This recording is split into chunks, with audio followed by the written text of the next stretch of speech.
Ramadan Kareem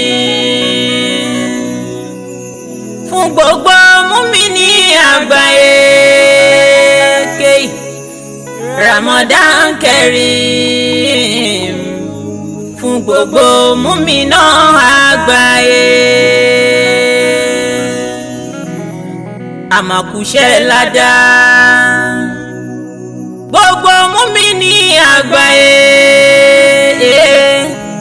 Àmàmàkù òǹgbẹ gbogbo mùmínà àgbáyé.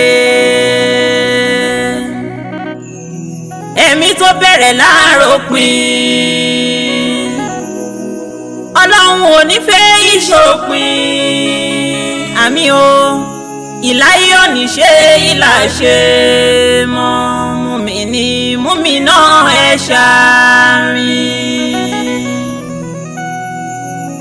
Torí àkọ́kọ́ Ramadan o, àkọ́bí àìsè àkọ́kọ́ Ramadan o, ìkẹ́ ni màá gbọ́ àárín Ramadan o, àforíjì ni o ìgbẹ̀yìn Ramadan o, àlùjọ́nà ni.